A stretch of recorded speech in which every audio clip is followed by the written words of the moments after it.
Dan langsung saja kami ajak Anda melihat kesiapan venue lokasi debat cawapres di Jakarta Convention Center. Sudah ada rekan saya Iqbal Kiarso di sana. Halo Iqbal, bagaimana persiapan akhir jelang sekitar 1 jam 15 menit lagi debat cawapres 2024?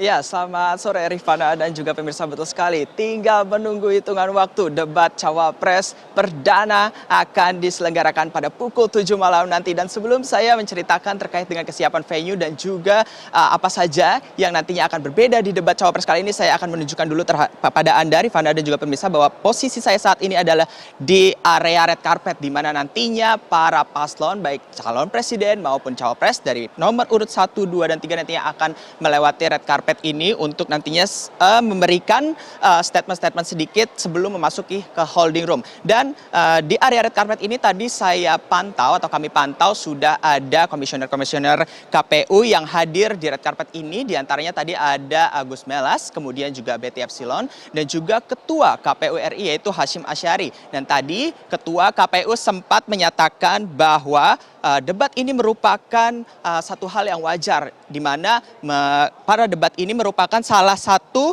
agenda dari kampanye yang harus digunakan kesempatannya oleh para calon wakil presiden untuk melakukan atau menyajikan gagasan-gagasan atau menyampaikan visi misi dan juga menegaskan program kerja yang ada di visi misi mereka, sehingga nantinya para masyarakat bisa mempertimbangkan pilihannya pada debat cawapres kali ini. Dan tentunya debat cawapres kali ini, Rifana, sebenarnya ada sempat terkait dengan perdebatan lantaran adanya sempat tidak adanya debat cawapres dianggap seperti itu, namun ternyata pihak KPU memutuskan bahwa cawapres tetap akan melakukan debat sendiri dan tidak didampingi berdua, begitu maksudnya, namun para capres tetap akan mendampingi di area panggung utama. Dan bisa saya sampaikan, Rifana, terkait update dengan persiapan venue utama di Assembly Hall JCC Senayan ini, semuanya sudah siap, baik dari kursi untuk capres dan cawapres, kemudian juga kursi untuk para tim ses dan juga para pendukung, yang totalnya yang berada di panggung ada sekitar 35 kursi, sedangkan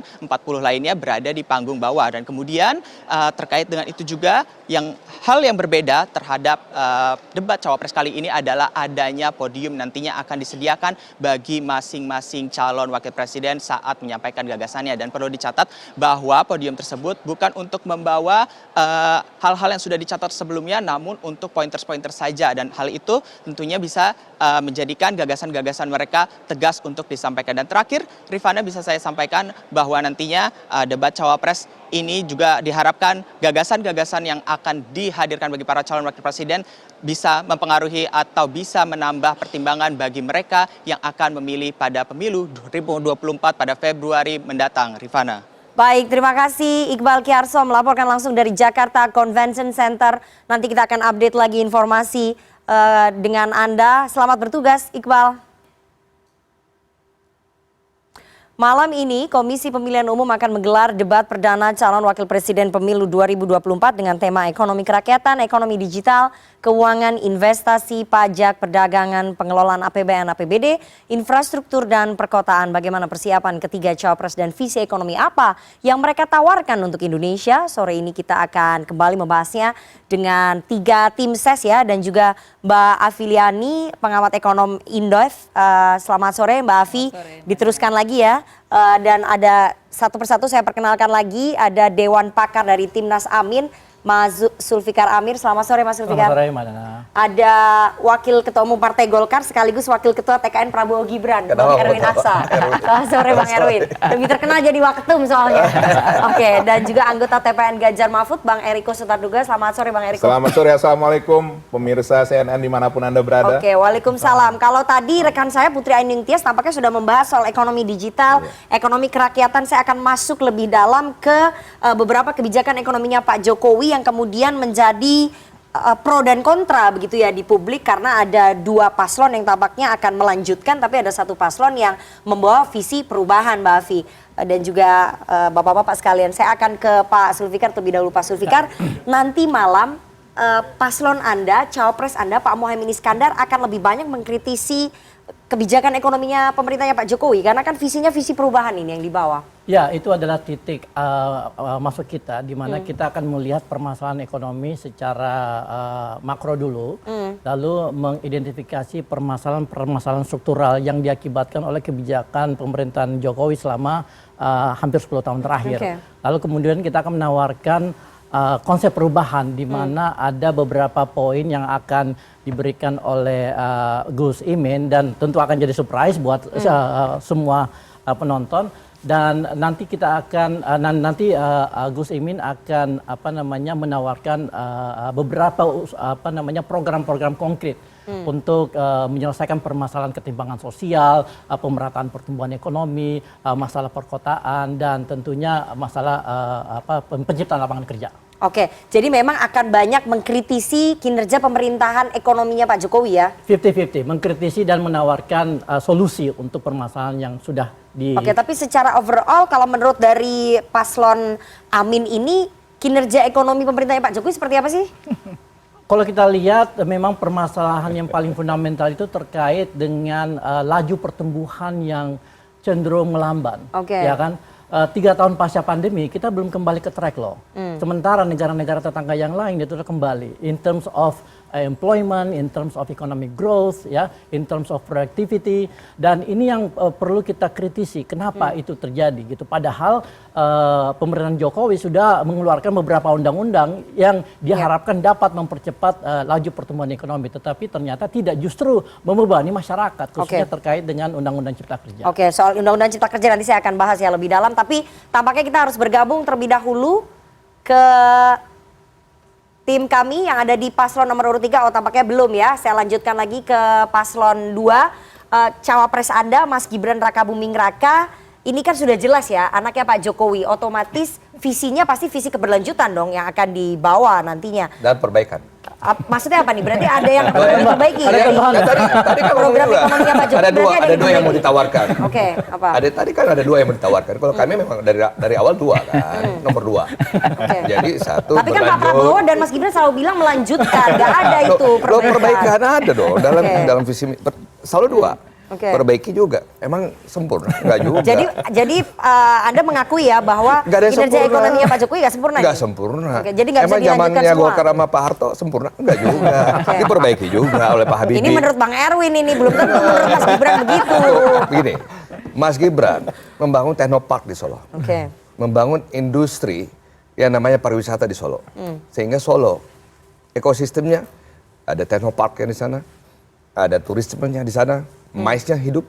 Jadi Mas Gibran punya pengalaman mengelola kota yang kemudian menjadi kota mais, ya, kota turisme, dan membangun teknopark. Di Bandung ada teknopark, di BSD ada teknopark, di Bekasi ada teknopark.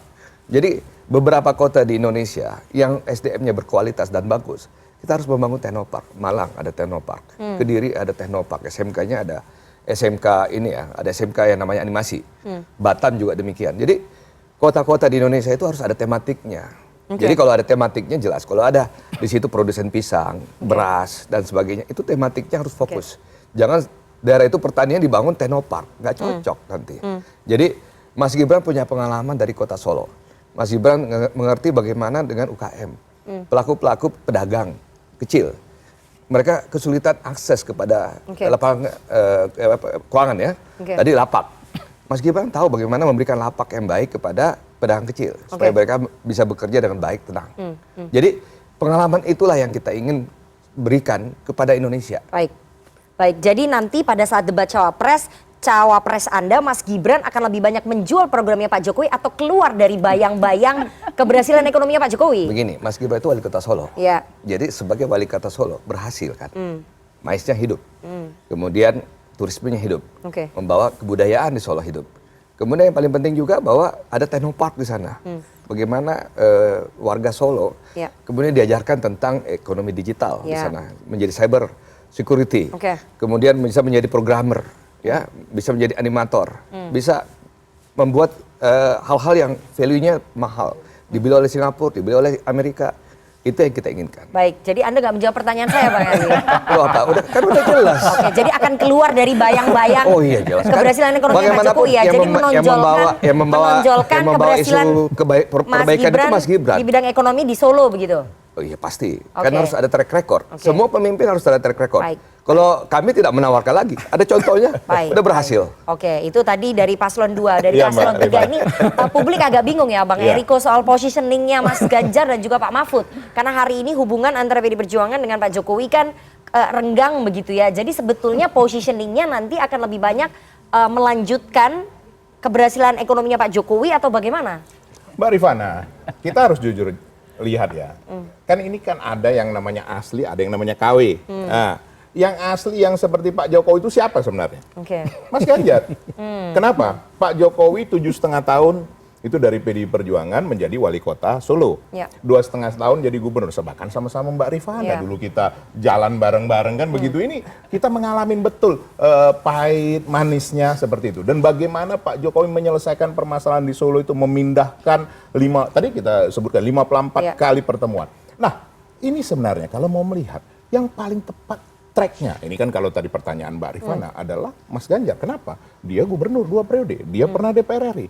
Nah, tapi ada pertanyaan sebenarnya yang harusnya Mbak Rifana sampaikan. Ini kan sebenarnya Wapres ini mau jadi ban serep atau Ya, cuma mau jadi ya. apa? Nanti itu pertanyaan Betul kan? terakhir. Oh, berarti saya mendahului ini Ya, ya, ya. begitu ya. Nah, yang sudah jelas menyampaikan, jujur saja Mbak Rifana, sudah jelas menyampaikan kepada publik itu adalah Mas Ganjar bahwa namanya Profesor Mahfud akan diberikan kewenangan secara Oke. khusus, apalagi menangani masalah hukum. Memang ini hari ini kita tidak bicara Ya, ya. soal hukum, tapi jangan salah Mbak Rifana. Apakah masalah ekonomi? Tanya Bu Afi. Kalau misalnya aturan tidak jelas, hukum tidak berjalan dengan benar, apakah Oke. bisa ekonomi Jadi berjalan kepastian dengan hukum baik? akan berpengaruh terhadap seperti kondisi itu. ekonomi begitu? Iya. Nah, Oke. ini kita harus akuin, semua bukan ahli ekonomi. Tapi apakah membicarakan ekonomi juga harus ahli ekonomi? Tidak Oke. juga. Justru orang-orang yang mendukung ini kan tentu punya kemampuan dalam bidang ekonomi. Tetapi bagaimana mengeksekusinya? Tentu orang yang berani mengeksekusinya adalah orang yang punya pengalaman, yang memang mengalami hal itu dari awal sehingga sampai saat ini. Nah itu sebenarnya pentingnya Mbak Rifana nanti dibahas ini track recordnya seperti apa, kan begitu Mbak Rifana. Nah kalau kita melihat Profesor Mahfud secara khusus, ini kan sudah menjalaninya semua. Bahkan nanti kalau disebut 3 lagi soal apa, beliau sudah yudikatif, eksekutif, legislatif juga Mbak Rifana. Jadi sangat lengkap. Nah kenapa Mas Ganjar memberikan kewenangan secara khusus kepada calon wakil presiden untuk nanti bila mana terpilih dia akan menjalankan tugas itu. Oke. Karena ini harus bersinergi total menjadi duit tunggal benar, Baik. bukan sekedar ban serep. Oke. Itu, Oke. Mbak Rifana. Jadi artinya nanti malam cawapres Anda akan lebih banyak menjual keberhasilan ekonominya Pak Jokowi dan akan melanjutkan meyakinkan pemilih itu atau bagaimana? Sekarang begini Mbak Rifana, apakah sesuatu yang baik terus kita tinggalkan? Ya. Memang betul. Di dalam kehidupan yang tetap adalah perubahan itu sendiri. Ya sah-sah aja orang mau Ini berubah 1 sama 3 ini kompak banget Iya, ya. Mbak Rifana, mau Sekarang. berubah jadi lebih buruk, mau berubah Ya. jadi itu silakan. Tapi kami mau meneruskan ini tentunya dengan lebih baik. Kenapa? Karena kami Jadi, punya kesempatan pada Keberlanjutan dan perbaikan juga. Ada 2. keberlanjutan Ada dan 2. memberikan yang terbaik kepada bangsa ini. Apakah harus diperbaiki? Oke. Kalau ada yang keliru. Tapi apakah Tapi menurut paslon 3 ada yang perlu diperbaiki nggak dari kebijakan ekonomi sekarang Pak gini, Jokowi? pertumbuhan Selama sampai habis sekarang gagal. ini jujur saja Ya, sampai ya. tahun ini nggak sampai 5%. Betul, Nah, tidak nanti sesuai tanya target sama pemerintah. Mbak Afi yang memahami betul soal pertumbuhan perekonomian untuk menjadi negara maju yang berkeadilan tidak bisa cuma dengan di bawah 5%. Oke. Minimum harus di angka 7%. Nah, bagaimana caranya? Nanti ditanyakan kepada Oke. Profesor Mahfud MD Baik. kan begitu. Baik, kalau saya bisa menyimpulkan yang 2 tampaknya akan menjual visi keberlanjutan dan juga perbaikan, tapi yang 1 menjual visi perubahan dan juga perbaikan, Mbak Afi.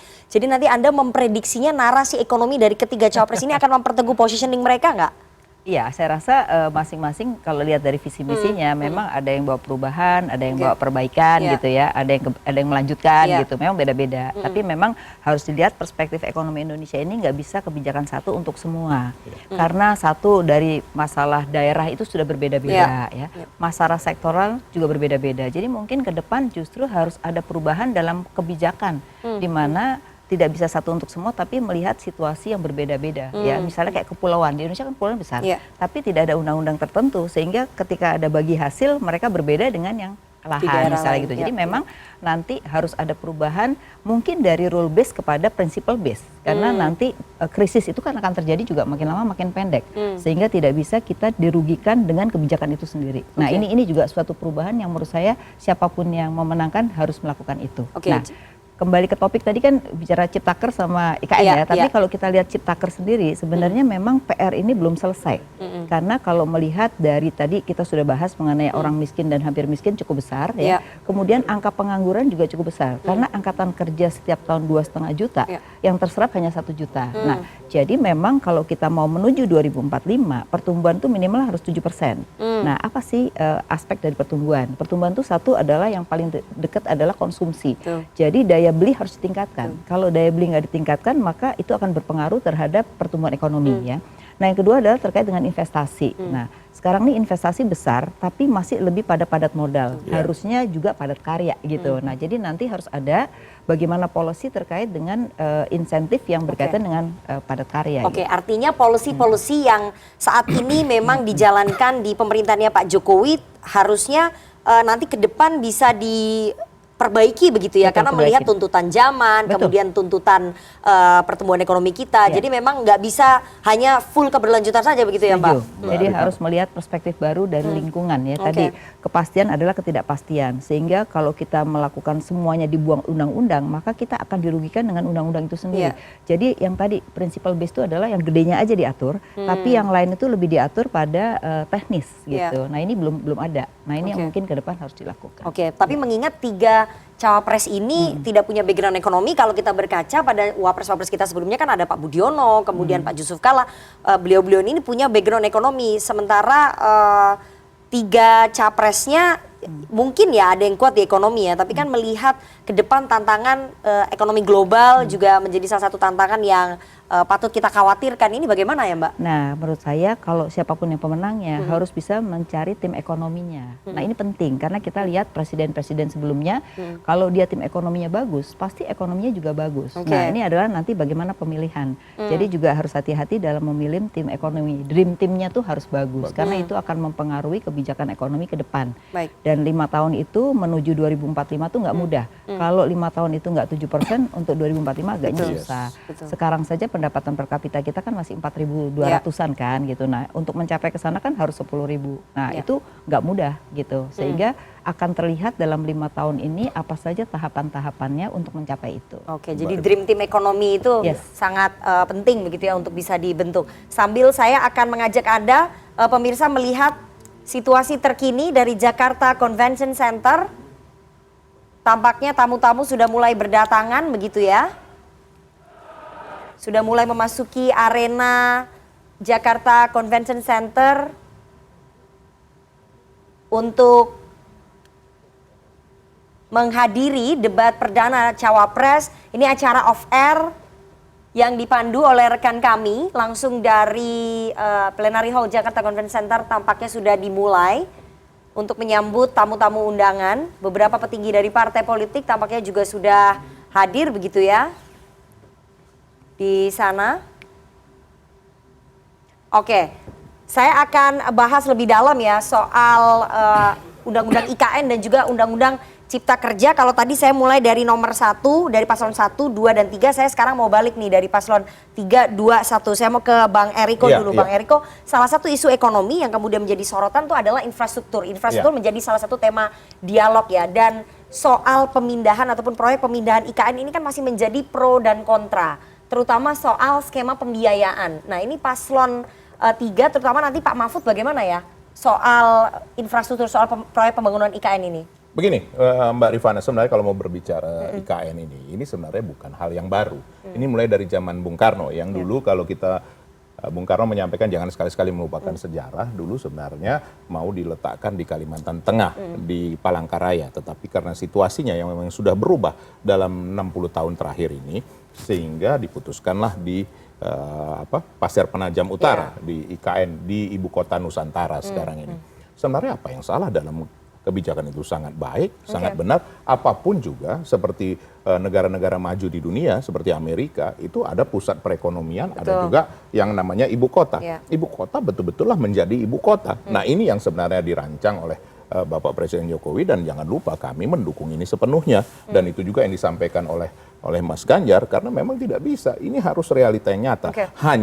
Hanya bagaimana membangun ini, dari mana pendanaannya, ini juga strukturnya harus jelas. Ini yang harus kita juga luruskan dengan lebih baik lagi. Nanti kita harus sampaikan dari mana dananya, apa sumbernya. Misalnya contoh, tadi sudah disampaikan juga sama Bung Eri, apakah dengan PNBP kita tingkatkan seperti tambang-tambang ini, kan masih banyak tambang yang ilegal dan lain-lain, ini pendapatannya luar biasa. Bahkan Profesor Mahfud sudah menyampaikan, Mbak Afi, bisa 20 juta per kepala keluarga mendapatkan tambahan dari ini saja. Nah, jadi skema pembiayaannya dari mana? Kalau menurut paslon 3? Nah, justru ini yang harus didetilkan. Dari mana pendanaannya? Jangan cuma hanya cerita 400-600 triliun seperti itu. Itu yang harus diluruskan dan benar-benar ditunjukkan dari mana dasarnya. Kalau kami sudah punya konsepnya seperti itu. Tapi biarlah nanti Profesor Mahfud kalau nanti ditanyakan yang menyampaikan. Karena kalau saya nanti sampaikan berarti kan saya sudah membocorkan terlebih dahulu, kan begitu. Tapi Profesor... Nah, Mbak Rifana, begini. Indonesia ini sebenarnya strukturnya sudah bagus sekali. Boleh tanya sama Mbak Afi. 91% orang bekerja di UMKM. Nah, itulah yang menyelamatkan Indonesia paling cepat dan paling terbaik keluar daripada COVID. Coba negara-negara maju, sampai sekarang efeknya, boleh ke Eropa. Mas Zulfikar baru dari Eropa, saya baru dari sana, melihat langsung bagaimana kehidupannya begitu berat. Karena masalah COVID ini. Indonesia lah yang paling cepat pulih, itu harus jujur kita akui. Berarti Pak Jokowi berhasil ya? Benar, dan itu didukung oleh PDI Perjuangan dan didukung oleh partai-partai yang menjadikan Bapak Presiden Jokowi. Nggak bisa. Itu jelas, mengambil satu anggaran itu, boleh tanya. Bung Erwin udah di DPR belum ya? Belum, tapi ngerti fiskal lah. Nah, itu jelas pengambilan keputusan itu, anggaran itu harus DPR, Mbak Rifana juga tahu hal itu. Nah, sekarang bagaimana caranya untuk ke depan ini? Ini yang paling penting, Mbak Rifana. Jangan misalnya satu kebijakan, nanti kalau sudah jadi pemerintah, berubah-ubah. Itu yang tidak diinginkan oleh investor. Ada satu kepastian. Apakah sudah ada investor yang mau masuk dari luar ke IKN? Belum ada. Belum ada. Makanya itu tadi saya tanya skema pembiayaan yang ditawarkan oleh paslon 3 ini seperti apa soal IKN? Nah, nanti silakan ditanyakan dengan Promo. Masa saya bocorkan di sini? Mbak Rifana ini mancing-mancingnya itu yang datang. Nah, tapi satu hal. Tapi memastikan kepastian hukum. Yes, kepastian hukum. Itu sehingga sudah jelas. Investor tertarik. Karena kan salah satu yang membuat investor asing itu enggan menanamkan modalnya di IKN adalah soal kepastian hukum. Betul. Tapi tadi Mbak Rifana juga lupa, Undang-Undang Cipta Kerja itu juga penting. Nah, ini yang disampaikan Mas Ganjar dan Prof Mahfud, jelas menyiapkan 17 juta lapangan kerja. UMKM, tadi saya sudah sebutkan 91%. Itu kekuatan utama kita, Mbak. Tadi saya baru ketemu dengan mereka itu mengeluh kenapa? Jangan sampai dikejar-kejar, mereka harus jelas, status hukumnya seperti apa, padahal mereka bekerja dengan dirinya sendiri, dengan kekuatannya. Nah, yang ketiga paling penting juga apa? Digitalisasi tadi itu, karena kenapa? Dengan digitalisasi, proses itu bisa menjadi adil dan benar, seperti itu Mbak Rifana. Oke, tampaknya saya akan beri kesempatan nanti paslon 2 dan paslon 1 untuk menyampaikan gagasannya ataupun janji kampanyenya soal Undang-Undang IKN, tapi kita harus mengikuti azan maghrib terlebih dahulu. Kita akan kembali usai jeda, jangan kemana-mana, tetap bersama kami.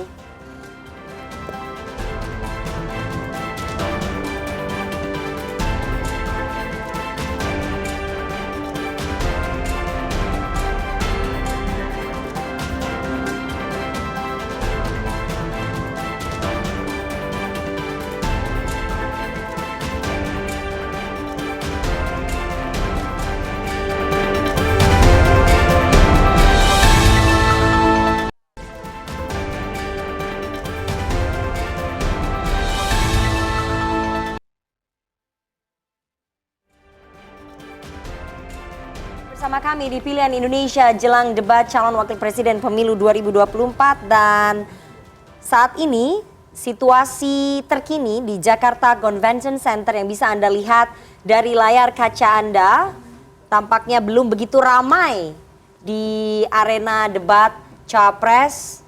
Ketiga kandidat yakni Cawapres nomor urut 1 Muhaimin Iskandar, Cawapres nomor urut 2 Gibran Raka Buming Raka, dan juga Cawapres nomor urut 3 Mahfud MD belum tiba di Jakarta Convention Center.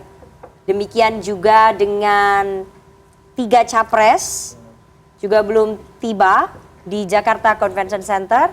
Tapi Anda bisa lihat di sini bahwa persiapan sudah matang dilakukan.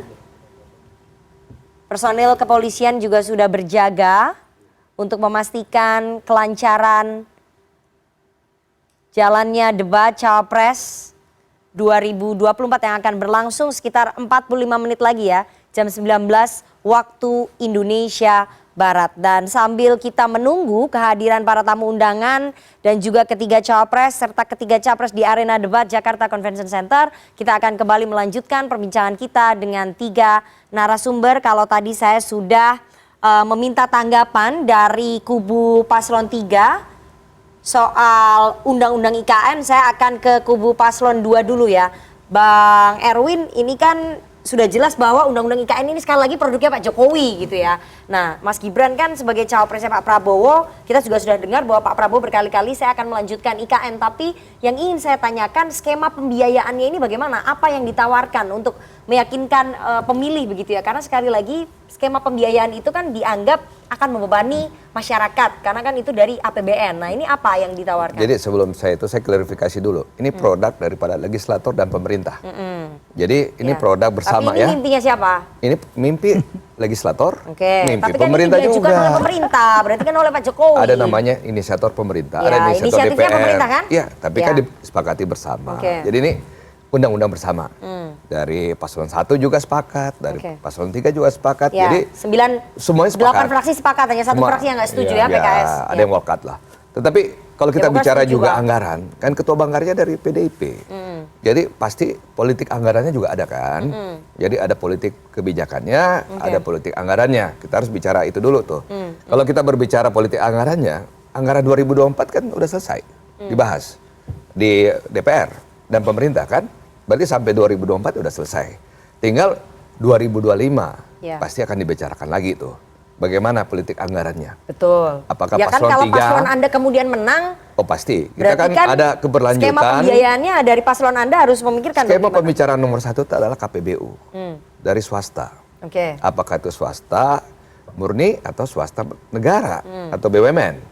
Mereka harus masuk. Dan yang kedua jangan salah, di situ target penduduknya 2 juta 2045. Dan ada perencanaan di sana. Tidak ujuk-ujuk bahwa tahun 2025 selesai. Bahwa ada perencanaan bagaimana ada mobilisasi penduduk di sana. Apa tematiknya di sana? Itu perlu juga. Karena di sana akan dibangun kampus-kampus terbaik. Kemudian di sana akan dibangun kesehatan terbaik. Sehingga kita ingin ada peradaban baru. Di mana nggak ada motor, polusi. Di sana ada electric vehicle. Kemudian di sana nggak ada ruko. Mana di Indonesia nggak ada ruko hari ini? Semua developer untungnya dari ruko. Nah, yang ketiga tentunya kita ingin juga swasta. Itu investasi di jangka panjang. Sekarang ini swasta cuma taunya bikin properti, bikin mall, kan sudah ada sekarang trading. beberapa pengusaha swasta kan sudah membantu pembangunan di sana. Tapi kan itu nilainya tidak sebesar ketika investor asing yang masuk. Sekarang kan pembebanan pembiayaannya dari APBN. Swasta itu kan juga partnernya ada luar negeri juga. Kan belum ada ini sekarang investor asing. Kita kan nggak tahu di belakangnya swasta-swasta itu ada asing juga dong. Namanya jadi grup dari ini paslon grup Anda itu. gimana? Supaya tidak terlalu bergantung pada APBN ini apa skema Namanya pembiayaan? KPBU. Kita udah tahu namanya kerjasama pemerintah badan usaha. Itu yang diperbanyak. Bagaimana KPBU itu diperbesar. Nah itu ya. Tetapi sebelum KPBU ini datang, tentunya harus ada infrastruktur. Gimana orang mau bangun sekolah kalau nggak ada jalan, nggak ada jembatan, nggak ada listrik, dan sebagainya. Jadi jelas KPBU ini harus nomor 1 di sana itu. Udah tahu 460 triliun anggarannya. Udah tahu 2 juta penduduk yang akan tinggal. 90 triliun APBN yang akan diberikan ke sana. Bertahap ya, nggak sekaligus. Kemudian sisanya KPBU. Nah, jadi nggak sekaligus. Jadi kita harus juga melihat bahwa perencanaannya itu jangka panjang. 2045. Sekarang ini 2023, mau masuk 2024. 2045 itu masih 20 tahun lagi. 20 tahun. Jadi jangan taruh pikir 2025. Jadi dari paslon Anda skemanya adalah KPBU. Iya dong. KPBU itu swasta, termasuk BUMN juga KPBU-nya. Ya, tapi kan nggak bisa BUMN terus mengambil ataupun menarik investor asing, gimana caranya? Kan BUMN bisa ngajak asing juga. Karena asing itu biasanya menggunakan B2B. BUMN. Iya dong. Karena ada namanya, mereka cari harus ada nilai keuntungannya, ada FS-nya. Oke. Karena itu investor di mana-mana cari FS. Baik. Gitu. Oke, kalau dari paslon 1 kan menganut visi perubahan ya. Ini berkali-kali kita tanya ke Mas Anies, kemarin dalam debat perdana juga paslon 3 bertanya akan melanjutkan IKN apa enggak, tapi nggak ada jawabannya. Sebenarnya gimana sih, akan melanjutkan IKN atau enggak? Mbak Rifana udah pernah ke IKN belum? Saya belum pernah. Oke, saya kasih bayangan. IKN itu luasnya seperti Jakarta, Depok, Bogor, Tangerang. Biayanya 466 triliun, 20% itu diambil dari APBN. Nah, 90 triliun dari 20% ini itu rencananya akan dipakai untuk membangun namanya kawasan inti pusat pemerintahan. Luas kawasan inti pusat pemerintahan itu sama seperti Jakarta Pusat dan Kuningan. Ya. Oke. Nah, sekarang pemerintah sudah menggelontorkan sekitar 72 triliun sampai tahun depan, ya kan? Untuk pembangunan kawasan inti. No. Untuk pembangunan sebuah wilayah yang luasnya itu seperti Monas. Artinya untuk membangun kawasan inti aja itu akan berlipat-lipat jumlah biaya yang dibutuhkan. Dan kita nggak tahu ujungnya di mana. Ya kan? Saya kasih contoh. Mesir itu sekarang sedang membangun ibu kota baru, 50 km dari Kairo. Biayanya awalnya itu cuma 40 miliar US dollar. Sekarang tembus 58 dan proyek itu belum selesai. Apa yang dilakukan oleh Jenderal Sisi, dia menaikkan pajak dan akhirnya membebani seluruh rakyat Mesir. Oke. Ini kemungkinan besar akan terjadi di IKN. Dan karena itu kita harus hati-hati. Di sisi lain, tujuan untuk memeratakan pertumbuhan dengan memindahkan ibu kota dari Jakarta ke Penajam Pasir di Kalimantan Timur itu tidak akan tercapai. Kenapa? Karena tidak ada bukti empirik di negara-negara maju yang menunjukkan korelasi antara pemerataan pertumbuhan dengan lokasi ibu kota. Dan karena itu agenda perubahan yang ingin kita lakukan bukan sekedar untuk mengejar elektoral, tapi menyelamatkan Indonesia dari krisis urban masa depan. Oke. Oke? Jadi dilanjutkan apa enggak? Ya tentu Karena kan enggak. Jadi undang-undang. Undang-undang IKN itu sudah pernah direvisi beberapa bulan yang lalu. Artinya bisa direvisi lagi. Oke, artinya kalau misalnya paslon Anda menang akan merevisi undang-undang Oh iya IKN. pasti. Oke. Ada satu pasal di dalam undang-undang IKN yang menyebutkan bahwa pemindahan ibu kota itu tergantung pada keputusan presiden. Artinya kalau misalnya Anies Baswedan menjadi presiden, dia akan membuat keputusan untuk menunda itu. Nah sekarang Untuk menunda proyek pembangunan IKN? Ya. Berarti kan terbengkalai uang yang sudah keluar. Ini, sebentar, dengar. Jadi kita tidak akan menghambalangkan IKN. Artinya duit yang 35 triliun yang sudah digelontorkan, itu akan kita selesaikan proyeknya. Tetapi tidak sebagai sebuah kota, tetapi sebuah kompleks perkantoran yang bisa dipakai oleh pemerintah pusat dan pemerintah daerah. Ya kan sama aja, berarti pemerintah pusat juga berkantor di sana. Tidak semuanya. Bisa dipakai untuk beberapa. Tapi fungsinya sebagai ibu kota? Tidak, nggak bisa. Sebagai apa? Ya, sebagai kompleks ini aja. Lah yang mau tinggal di sana? Gini, di sana kan salah satu fasilitas yang dibangun itu adalah Istana Presiden. Betul. Kita akan selesaikan itu dan ini menjadi jadi kayak seperti model Tampak Istana Siring. Bogor, Istana Tampak Siring. Betul ya kan. Jadi kalau presiden mau datang ke Kalimantan, betul. jadi singgahnya di sana. Nah, anggaran yang tadinya dialokasikan untuk membangun IKN itu akan kita pakai untuk membangun 14 kota yang sudah ada seluruh Indonesia. 4 di Kalimantan, 4 di Sumatera, 3 di Kalimantan, 3 di Sulawesi, Papua, Maluku, NTT dan NTB.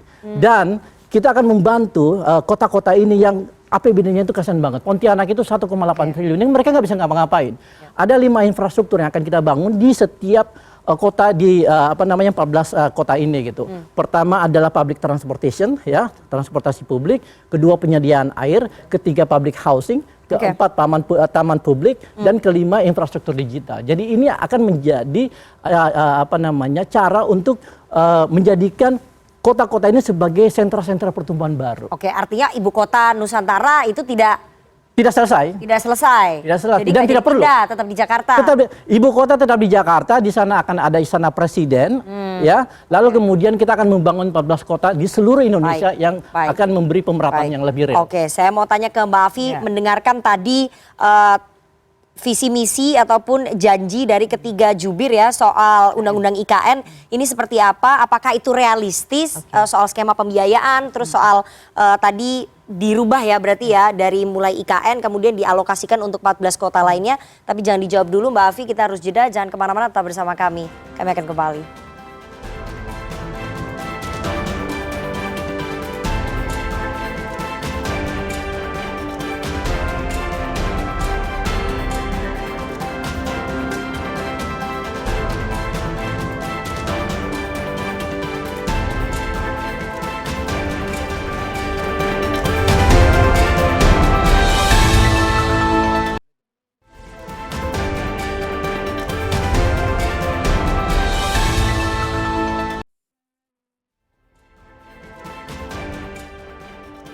kasih Anda masih bersama kami di Pilihan Indonesia jelang debat Cawapres Pemilu 2024.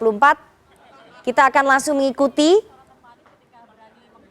tanya jawab ini tampaknya antara Cawapres nomor urut 1 Muhaimin Iskandar dengan teman-teman media ya. Tampaknya Paslon Amin sudah tiba. Kita lihat.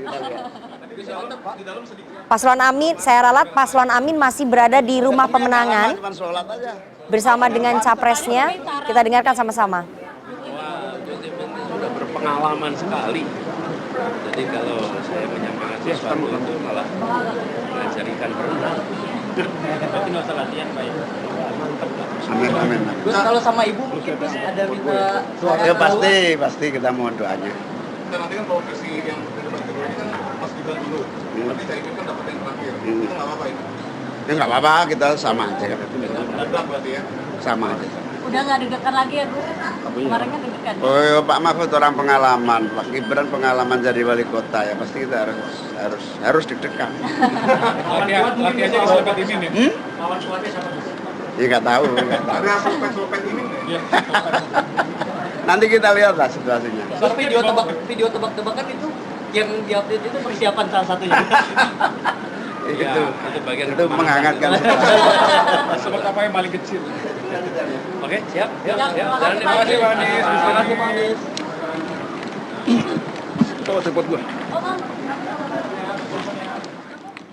Itu tadi sedikit pernyataan dari Cawapres nomor urut 1 Muhaimin Iskandar yang didampingi oleh Capres Anies Baswedan ya. Tampaknya baik Anies dan juga Muhaimin masih berada di rumah dinas Muhaimin Iskandar di Kompleks Widya Chandra, belum beranjak ataupun belum berangkat dari rumah dinas menuju ke arena debat di Jakarta Convention Center. Ini kita lihat juga di layar kaca situasi terkini dari Jakarta Convention Center. Tampaknya sudah ada beberapa tamu undangan yang hadir dan acara off air juga sudah dimulai di sana untuk mengisi waktu jelang detik-detik debat Cawapres dimulai pada pukul 19 waktu Indonesia Barat. Dan saya akan lanjutkan perbincangan saya dengan para narasumber yang ada di studio. Kalau tadi kita sudah dengar bagaimana janji-janji dan juga pemaparan dari ketiga jubir soal Undang-Undang IKN. Saya mau ke Mbak Afi. Mbak Afi bagaimana melihat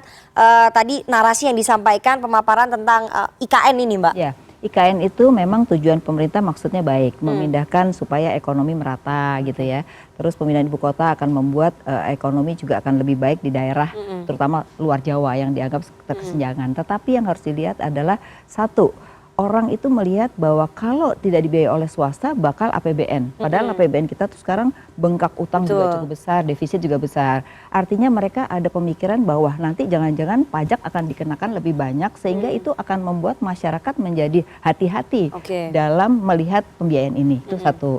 Yang kedua, investor juga sekarang kalau kita lihat dia lihat berapa sih IRR-nya gitu, yield-nya yang akan dia terima dengan jangka waktu tertentu. Karena kalau dipaksakan hanya 5 juta PNS saja, itu ekonomi nggak akan berkembang gitu. Orang itu akan selalu melihat saya naruh berapa, multipliernya berapa gitu. Jadi kemungkinan untuk jangka pendek ini untuk investor nggak mudah melakukan, kecuali kalau pemerintah utang kepada investor, nah itu dibayar oleh APBN bertahap dalam 20 tahun gitu. Tapi itu kan sulit untuk dilakukan karena kita alokasinya sudah sangat terbatas, 20% pendidikan, bayar utang 200 triliun gitu. Jadi rasa-rasanya kalau ada yang mengatakan untuk ini tapi juga untuk rakyat lebih banyak, nggak cukup APBN-nya gitu. Jadi artinya menjadi tidak realistis kalau akhirnya dibiayai oleh APBN seluruhnya gitu. Nah jadi ini juga perlu menjadi pemikiran. Dan di negara-negara lain kalau kita lihat kesuksesan dalam memindahkan itu nggak mudah ya. Memang ada kantor pemerintahan, tapi kantor pemerintahan tidak membuat ekonomi baru, gitu itu yang terjadi di berbagai negara gitu. Jadi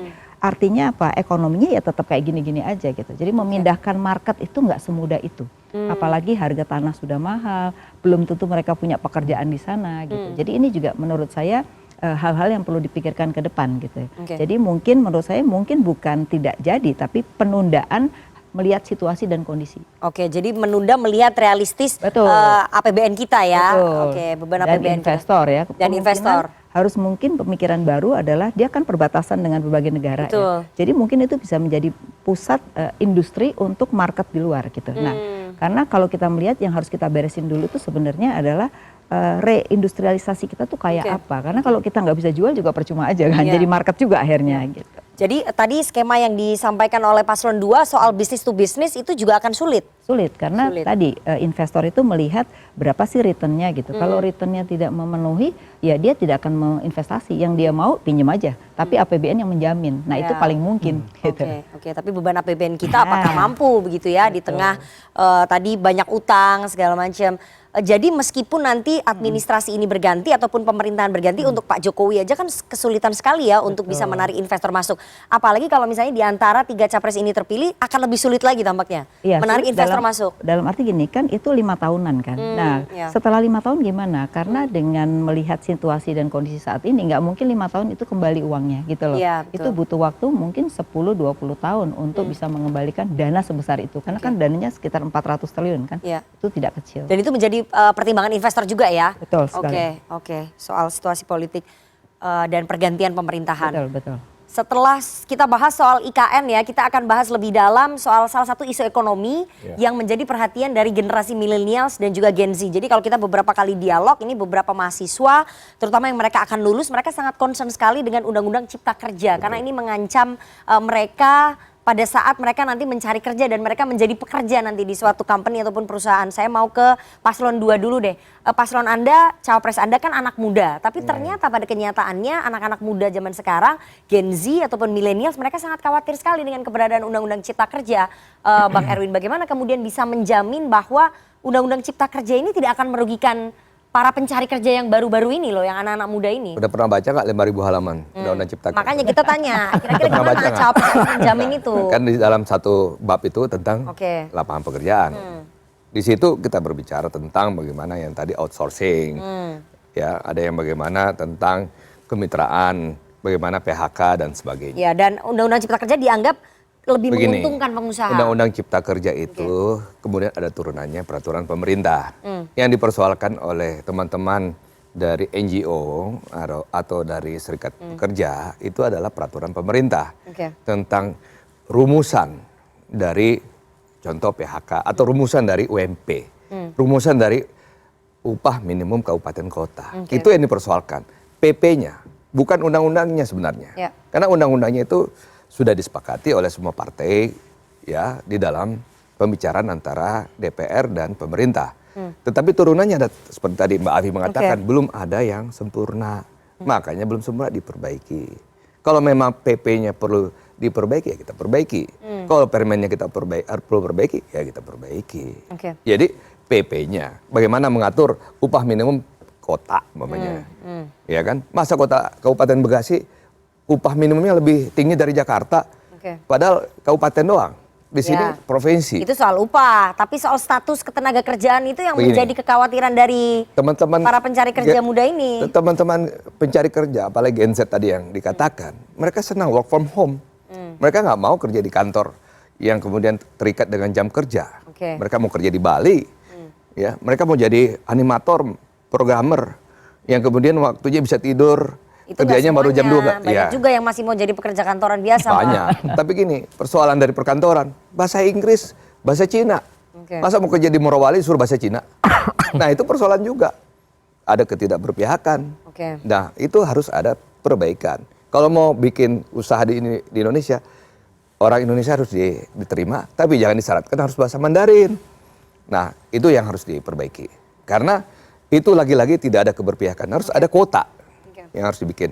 Masa UMK-nya Morowali rendah, di situ ada smelter nikel. Itu berarti yang ditawarkan oleh paslon Anda akan ada perbaikan di PP ya? PP, Permen. Aturan turunan dari Undang-Undang Cipta Kerja, PP dan juga Permen. Ya, karena sekarang PP dan Permennya berarti belum memenuhi. Kalau ada yang tidak sesuai, harapan. Karena ini kan biparti, triparti ya. Tadi juga disampaikan tentang IKN. Undang-undangnya kan udah dibuat. Kalau Mas Anies jadi presiden, PP-nya, keputusan presidennya kan yang mau diganti. Karena penguasa itu, pemerintah itu hanya bisa tanda tangan keputusan presiden. Jadi itu.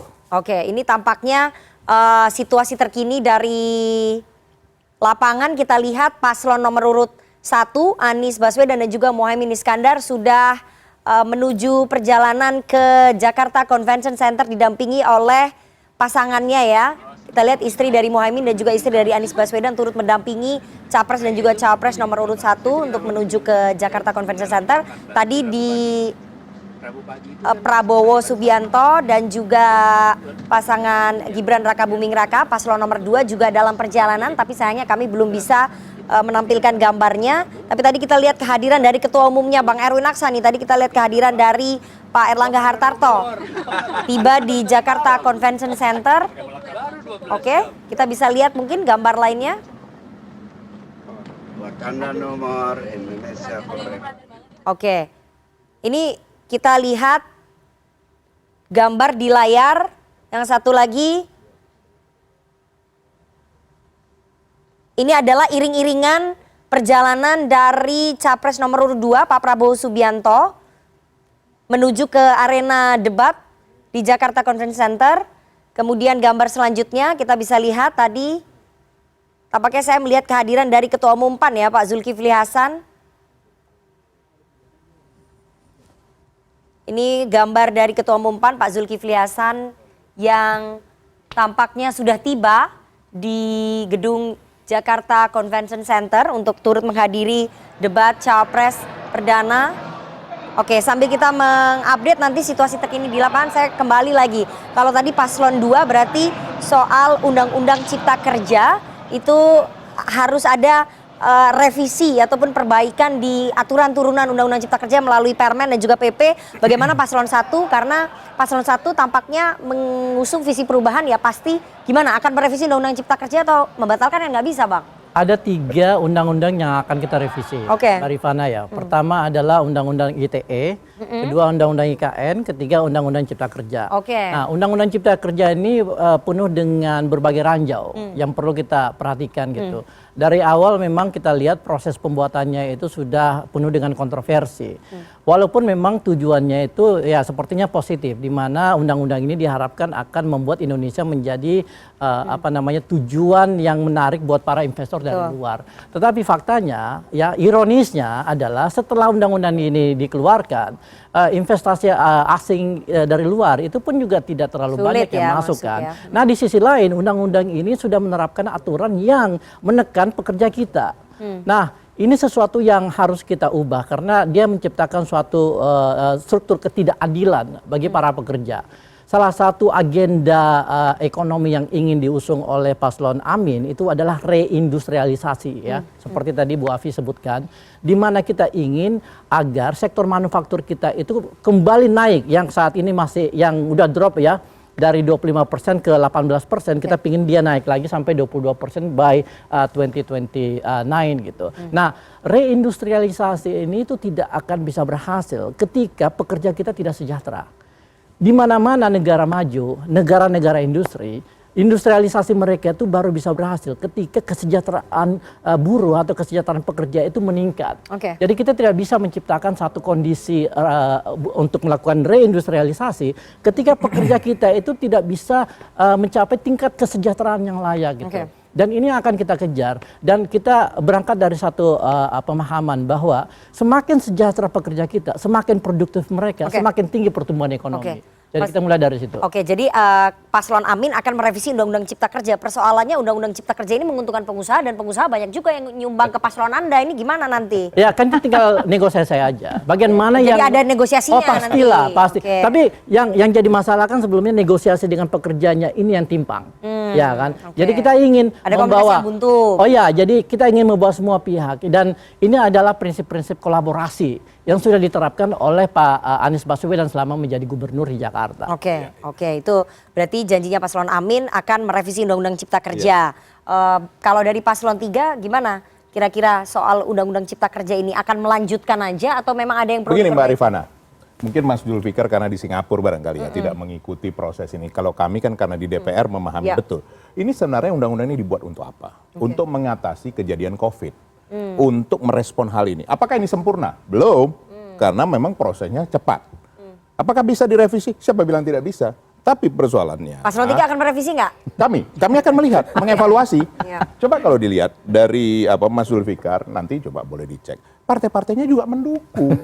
Oke. Untuk program Cipta Kerja itu kenyataan yang ada, Mbak Afi. Hanya 2 ya yang menolak, Demokrat dan juga PKS. Jadi ini yang saya mau sampaikan bahwa tidak ada yang tidak bisa dilakukan. Saya mau kembali ke Gen Z itu tadi. Gen Z itu fokusnya 3. Ini bukan karena sekali lagi Ganjar Mahfud 3. Pertama, ini hasil survei. Pertama korupsi.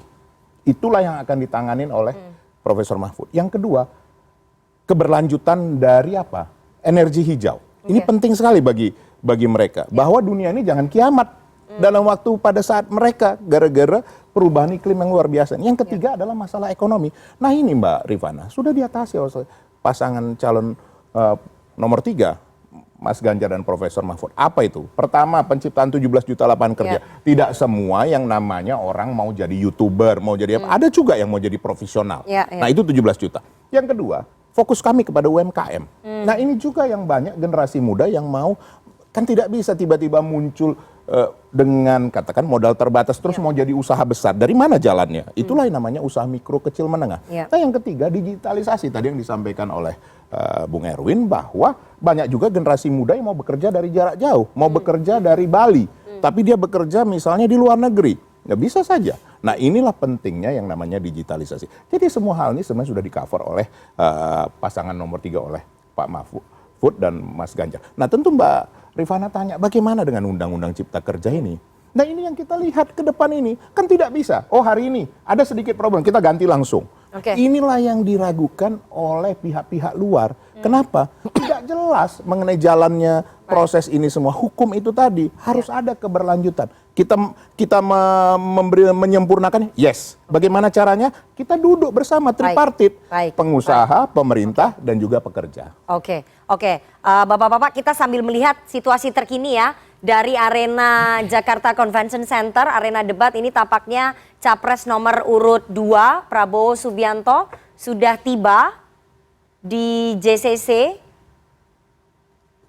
bersama dengan cawapresnya Gibran Rakabuming Raka yang akan mengikuti debat perdana di JCC. Ini Gibran dan juga Prabowo tiba di JCC menggunakan satu mobil, berarti berangkatnya bareng, berangkatnya bersamaan. Seperti tadi paslon nomor urut 1, Anies dan juga Mohaimin juga menggunakan satu bus yang sama ya, untuk menuju ke arena JCC. Artinya yang tiba duluan ini adalah paslon 2, yakni Prabowo dan juga Gibran. Didampingi, kita lihat di situ ya, di layar ada Menteri Investasi Bahlil Lahadalia juga turut mendampingi. Ada juga Ketua TKN Prabowo Gibran Roslani, dan tampak Gibran Rakabuming Raka didampingi oleh istrinya Selvi Ananda untuk menuju ke ruang tunggu ataupun holding room bagi masing-masing cawapres sebelum nanti akan memasuki arena debat cawapres di Jakarta Convention Center. Kita lihat tampaknya Prabowo dan juga Gibran masih menyalami teman-teman media di sana dan baru saja melewati red carpet. Dan kita akan dengarkan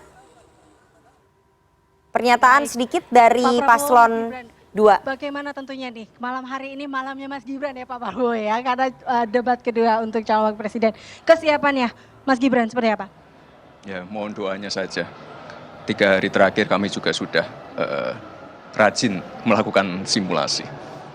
Melakukan simulasi. Oke, Pak Prabowo, dukungan apa yang diberikan kepada Mas Gibran untuk malam hari ini? Ya, kita memberi data, memberi masukan. Tapi beliau kan wali kota, jadi mengerti masalah dari paling akar. Ya. Baik, terakhir mungkin apa harapannya untuk Indonesia dari Pak Prabowo atau Mas Gibran, Indonesia dan pemilu 2024 ini? Ya pasti kita berharap dan kita yakin bahwa pemilu akan berjalan dengan baik, damai, rakyat akan ambil keputusan yang baik, Indonesia akan maju. Indonesia akan baik, Indonesia akan maju. Baik, Mas Gibran mau menambahkan? Ya semoga acara debat ini berjalan dengan lancar dan ketika calon cawapres bisa menyampaikan visi dan misinya dengan baik. Baik, selamat berjuang Mas Gibran di debat kedua ini. Terima kasih tentunya Pak Prabowo dan juga Mas Gibran atas waktunya. Baik. Oke, itu tadi sedikit pernyataan yang disampaikan oleh Capres dan juga Cawapres nomor urut 2 Prabowo Subianto Gibran Raka Buming Raka yang pertama kali tiba di arena JCC. Sementara ini sebentar lagi tampaknya Paslon Amin akan tiba juga. Sambil saya melihat situasi di lapangan, tampaknya saya mau minta tanggapan sedikit saja Mbak Afi, mungkin 1 menit aja ya, karena kita udah mau bergabung langsung ke JCC, melihat tadi mendengar tanggapan dari 3 paslon soal soal Undang-Undang Cipta Kerja kan seperti apa? Kita hanya melihat dari sisi upah terus gitu ya, tapi sebenarnya ada ekosistem yang perlu diperhatikan. Satu adalah ICOR kita tuh 7,5, berarti investasi kita itu tidak produktif.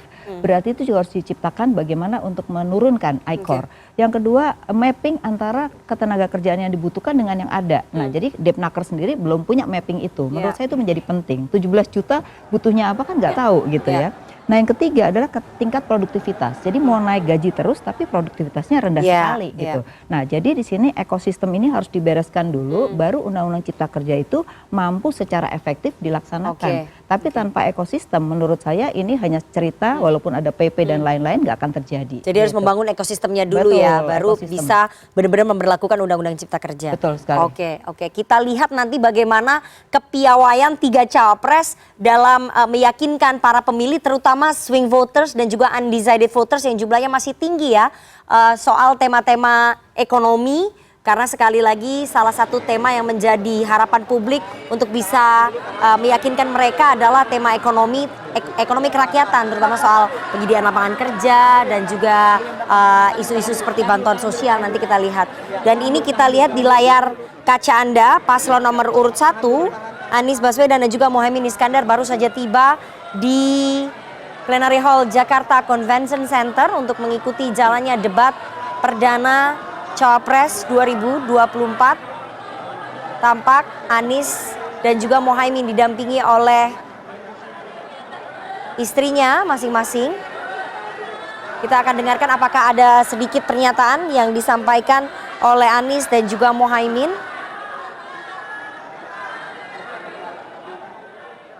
Tadi Anies dan juga Mohaimin tiba di JCC menggunakan satu minibus begitu ya, bersama dengan pasangannya. Kita lihat juga di layar yang mendampingi Anies dan juga Mohaimin ada anggota Dewan Pakar dari Timnas Amin, Thomas Lembong.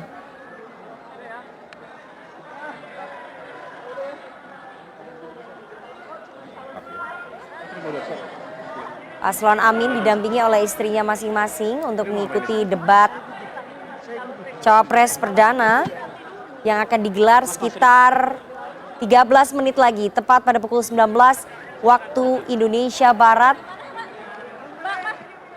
Beberapa petinggi dari Partai Kebangkitan Bangsa yang merupakan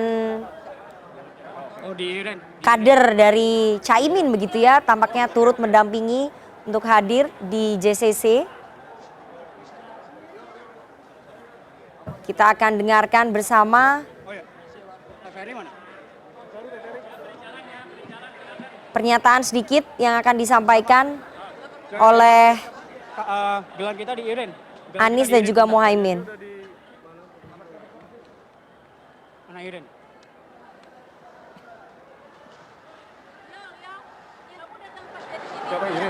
Iya. Mas Teddy. Bismillah. Yang penting kita berusaha mensosialisasikan cita-cita dan rencana kami berdua untuk bisa didengar dan disampaikan ke masyarakat. Dukungan apa Pak Anies yang diberikan untuk Caimin? Oh, dukungan sepenuhnya.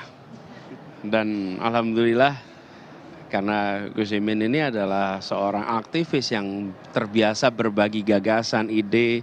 Jadi bismillah, insya Allah lancar semuanya. Oh iya, yang saya lupa, Mas Anies, hari ini Hari Ibu.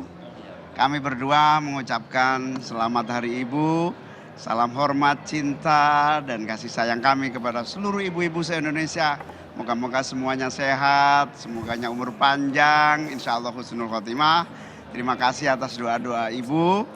Dan tentu mohon doanya kepada seluruh masyarakat, semoga pemilu berhasil, debat berhasil, semua langsung, umum, bebas, dan rahasia. Baik, terakhir mungkin harapannya untuk Indonesia dan pemilu 2024? Ya, tentu kita berharap pemilu harus berjalan langsung, umum, bebas, rahasia, dan jujur adil. Karena itu seluruh pejabat, ASN, aparat, semua kita harapkan tetap menjaga netralitas. Untuk apa? Untuk pemilu yang berkualitas. Kalau pemilunya berkualitas, maka Indonesia akan dapat demokrasi yang unggul. Malam ini jangan berharap saya jadi ekonom. Hari ini saya akan menjadi bagian dari perjuangan Amin berdua. Oke, Anda ingin menambahkan Pak Anies? Iya, tentu kita berharap pemilunya berjalan lancar dan kejujuran ada, netralitas ada, supaya hasilnya memiliki legitimasi moral. Sehingga nantinya kan tujuan pemilu ini, Pilpres, adalah supaya ada pemerintah yang bisa menjalankan tugas dengan baik. Harapannya itu. Oke, baik. Terima kasih Pak Anies Baswedan, Caimin, dan juga Ibu. Terima kasih atas waktunya. Dalam ya. Baik. Terima kasih, thank you. Dan kita tinggal menunggu kehadiran dari paslon nomor urut 3, Ganjar Pranowo dan juga Mahfud MD untuk tiba di Plenary Hall Jakarta Convention Center.